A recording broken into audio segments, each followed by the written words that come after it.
It begins with a hiss, the kind that crawls under your skin before you even understand what you're hearing. Not wind, not rain. A battered Ranger radio lying on its side in a cradle of mud, the casing fractured, the antenna twisted into something unnatural, pointing toward the tree line like it knows where the trouble went. Static floods the channel, hot and jagged, until a woman's voice cuts through. It's low, sharp with panic, breath catching on every word as if she's trying to speak around something watching her. Sector 12. Unauthorized lights. Not alone, her voice folds in on itself, smothered by a growl so deep it makes the speaker cone shudder. A pause, then another answers. Not an echo, not the same throat. This one is heavier, wetter, the way it would sound if the sound itself were dripping from teeth. The forest on the recording is holding its breath. The hiss of the channel feels like it's pressing in against your skull, and in that suffocating silence you can almost feel the cold beam of the moon drifting through the trees, touching the ground in long silver fingers. There's a click, a whisper, soft enough to feel accidental, like a thought leaking into the open. It's not the wolf. Then nothing. The kind of nothing that isn't empty but occupied, swollen with something waiting for you to step into it. They found the radio 3 days later, 20 miles from her assigned patrol route. No footprints in, no footprints out. The coordinates are blacked out on the official incident log, a thick bar of ink over the truth, but I've seen them. I've traced them against old forest maps, cross-referenced them with reports of things that shouldn't be able to live out there, and now, under a sky that's already beginning to bruise into the blood moon's shadow, I'm taking her path. Her name was Elise Maddox, 32, 12 years in the service. The kind of ranger who could patch a torn leg with a shoelace and a strip of her own shirt, then hike you back to safety before you even knew you were bleeding. They called her steady, they called her unshakable, but in the grainy photo they used for the missing poster, there's something in her eyes that doesn't match the woman the station remembers. It's like she already knew something was coming for her. I've been to the outpost where she signed out her final patrol, a prefab cabin at the lip of a logging road, where the forest seems to lean in close just to listen. Inside it still smells faintly of cedar soap and diesel. Her locker hangs open, empty except for a crumpled map and the faint outline of a silver keychain pressed into the dust on the shelf. The radio she carried out that night would have been sitting right here, fully charged, before she slung it over her shoulder and walked into the dark. The area she was sent to check Sector 12 hasn't been open to the public for years. Officially, it's because of unstable terrain from an old landslide. Unofficially, the locals don't step foot past the first ridge after sundown. They talk about the lights, pale, darting orbs that flash between the trees like a signal no one wants to decode. They talk about the noise, to not a howl, not a bark, but something stretched thin between the two, the way a voice sounds when the throat making it doesn't belong entirely to a man or a beast. Her shift was supposed to be routine, mark off a boundary trail, replace a fallen signpost. She'd do it alone, no backup. Because Sector 12 doesn't need it, but there are notes in her logbook from the week before, scratched in the margins, like she was trying not to draw attention to them.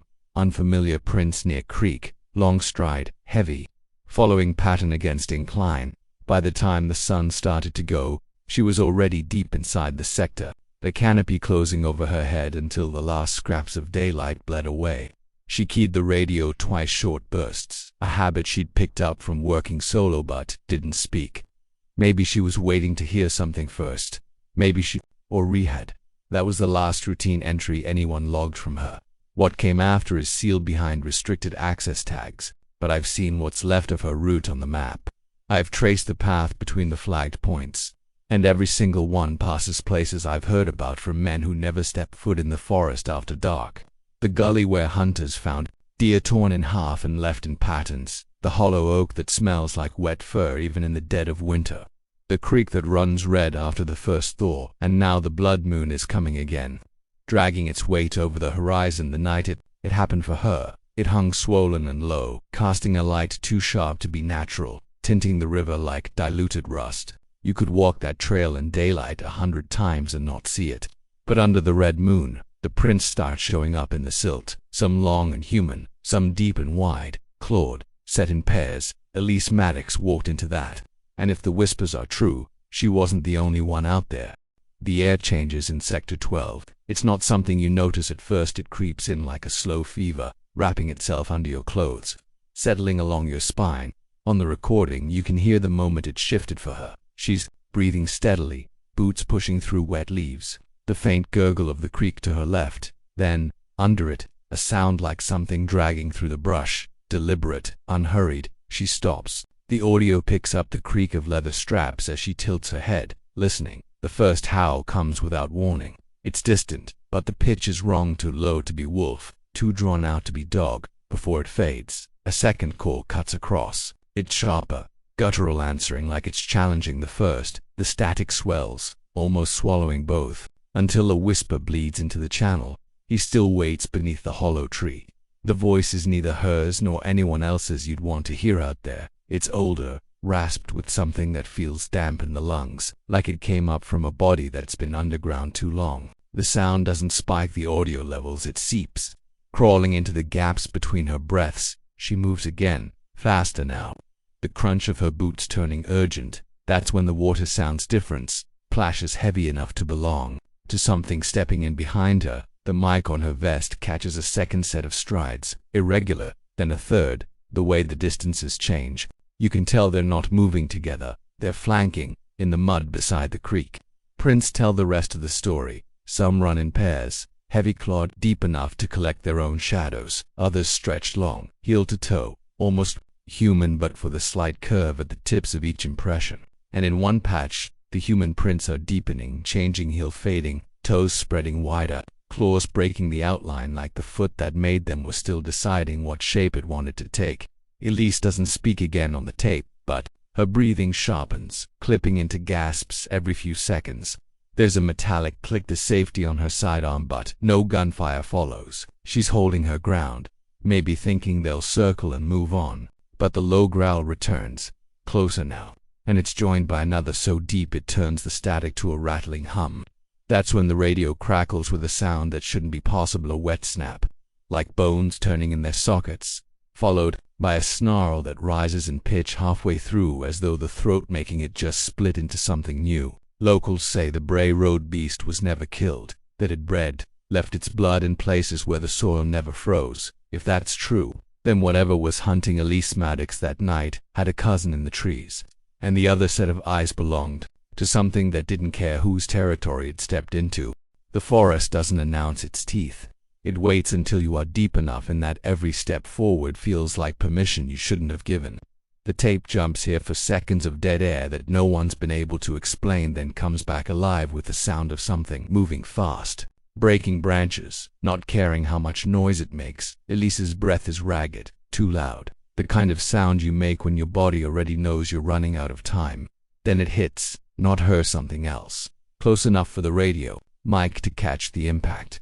Heavy weight slamming into heavier weight, the rustle of pine needles exploding outward, a bark-like roar that turns into something too long, too human in the middle. That wet cracking sound comes again, sharper this time, and over it a single groan that curdles into a howl. She's whispering under her breath now, and if you slow it down, you can hear her say it over and over, "Don't look at it. Don't look at it." Through the static, a shape comes into focus in my mind, drawn by every detail. She fed the channel without meaning to, shoulders hunched and widening, spine pushing up under skin like knotted rope, nails dragging furrows through the earth. Not the full change, something caught between states, the muscles surging against their own bones, and the eyes. She must have seen them, because her breathing stops for a heartbeat, like she was holding it just to avoid making herself prey. One set glowing amber from inside a twisted half-canine skull, the other taller, higher, white and cold, as reflection turns away from her and onto the thing beside her. They don't ignore each other, they lunge. In the chaos, the radio slides across the ground, picking up the impact of bodies slamming into trunks, claws hitting wood, the wet rip of flesh giving way. Then a sound like a bag of wet gravel dropping from height. Something's down. The growl that follows isn't triumph, it's warning, and it's close enough to rattle the casing. A third voice enters then, not human, not entirely animal, a broken, hitching sound that sits low in the mix until you realize it's words trying to form through the wreckage of a throat. Every howl is a name forgotten. The noise shifts, pulling back, until it's just her again, And here's where the betrayal comes. Another voice, male, crisp, speaking through her channel, ordering her to stand down and return to post. It's one of her own, the call sign of a ranger who wasn't scheduled for duty that night, a man who'd filed his retirement months before. He shouldn't have been on the air. But she listens. You can hear her turn, feet dragging through leaves, heading toward his voice, and then just a single metallic click like a rifle bolt being eased forward. That's when the tape flares to static again, and you can almost imagine the eyes turning from each other back to her. If you've ever seen eyes like that bright as the moon but colder than the grave, you're already part of the pack. Hit subscribe before the moon turns again. The moon breaks the ridge like a wound opening in the sky, fat and red, dragging its light across the treetops until every shadow grows teeth. Under that glow, the forest feels awake in a way it shouldn't, each branch bowing under the weight of something unseen, every hollow holding its breath as if it knows what's about to step through. Elisa's boots grind to a stop. You can hear it the way the air hardens around her, the silence pressed tight enough to muffle the hiss of the creek. Then the first growl returns, no longer distant. It comes from everywhere at once, wrapping the trees, sliding through the mist, before it fades. The answering roar cuts through, heavier, deeper, reverberating like the forest floor itself is taking sides. She runs not away from them. There's no away here but toward the cliff line, toward open air, because anything is better than being between them when the moon is like this. The radio catches more than her breath now. There's the low crack of bone under skin, a syncopated rhythm that keeps time with the thud of her steps. It's not her, it's them, two sets of long, hitting the earth in clawed fists, the other pounding in bursts, like something that's just learned how to use the shape it's in. She makes the ridge in under a minute. The ground opens into a clearing, the moonlight unfiltered and cruel. That's when they step into view. One is massive, hunched, shoulders tearing through a second skin of matted fur, jaw distending, each breath throwing vapor into the cold. The other stands higher, leaner, head cocked at an unnatural angle, teeth catching red light as they peel into a grin too deliberate to be animal. They move at the same time. The impact is thunder through pine, claws rake across muscle, jaws snap on bone, fur tears loose in clumps, floating for a second in the moonlight before hitting the dirt. Elise stands frozen, the radio transmitting the war between them in every guttural snarl and wet crack. She raises the sidearm, fires. Once the shot rings flat against the clearing. No howl, no stagger. The silver didn't matter, of course it didn't. You can hear her realize it in the long breath she lets out, the kind that says she understands she was never meant to walk back. That's when she spots it, the glyphs, not carved into trees or painted in blood, but burned into the earth itself, a ring faint until the moon hit it, glowing with the same red as the sky. They're fighting inside it, and as long as they're inside, neither can finish the other. One of them notices her noticing. The fight stops like a cord cut, and both heads turn. In the clearing's stillness, a single muscle shifts in each jaw. The taller one steps forward first, foot breaking the ring. The light stutters, the glyphs dim, and then they come for her. The tape doesn't capture the last seconds clearly. The noise becomes a blur of growls and breaking branches, her breath hitching once, twice, and then only the sound of something dragging across the dirt. The moonlight flickers, as if something larger than both of them passed between it and the earth. When it clears, the ring is gone, the glyphs burned out, the clearing is empty. The radio keeps rolling, transmitting only the hiss of the channel and the faint drip of water from the cliff's edge. These marks aren't just symbols, they're names. Ours is missing. Join us before it's carved back in. Dawn in Sector 12 is not a relief. It's a bleaching of the world, a draining of all the colors the moon had lit like coals. When the search teams came through, they found no blood, no prints, no torn earth where claws had met, just the smell, a copper temps clinging to the cold air, coating the back of the throat like something you'd choke on if you spoke too loudly. Her radio was sitting at the base of a dead cedar, upright antenna pointing at the ridge as if it had been placed there. No mud caked on it this time, no damage to the casing, but the battery was gone, the slot clean, the cover snapped neatly back into place. The cliff was empty, just the slow drip of meltwater from the snowpack above, dropping into the mist that never really lifts from that depth. No rope marks, no disturbed soil, nothing to suggest anyone had gone over.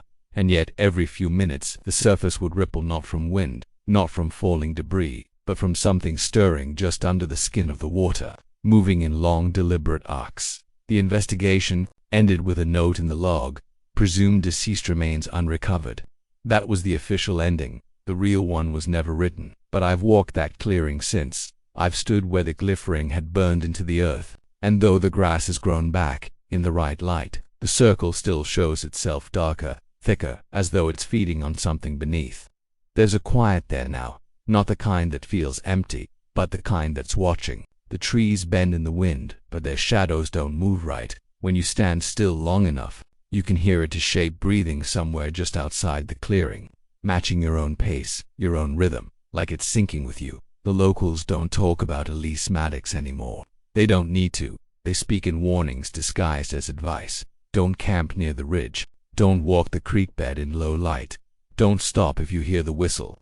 They say it's not for you, it's for something else. Last time I went, I stayed until the first smear of moonlight began to crawl between the trees. I swore I could hear her voice in the static of my own radio, caught between words, as if she'd been speaking the whole time and I just hadn't tuned in right. And over her low, patient, and too close came the sound of claws and dirt. The howl that followed didn't rise or fall. It just held, unblinking, as though it had found what it was waiting for.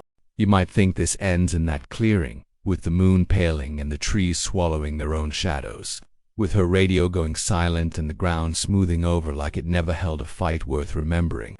But you'd be wrong.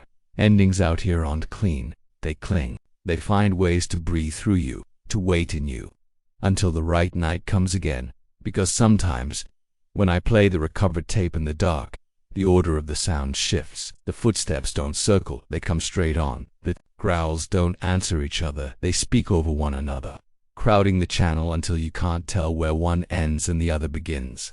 And somewhere in that mess, just under the hiss, there's a whistle, short, low, rising on the end like a hand waving you closer. They say the whistle means you're already marked, that once you've heard it, it's not a matter of if but when. The time between is theirs to decide. So if, on some nights you can't quite sleep, the static on your phone or the hum in your walls breaks into something you almost mistake for breath, you'll know. If you hear the claws in the dirt before you see them, you'll know. And when the howl comes, not rising, not falling, just holding steady, you'll remember this. You may hear claws, but listen closer. They remember your blood. If your story ends in fur and moonlight, send it to us before you change again. And for those who hunger for more, step deeper into the shadows with our ultimate werewolf horror playlists linked in the description below. In the world of horror, the scariest things happen when you least expect them. And trust me, you don't want to be left in the dark. Welcome to the darkness.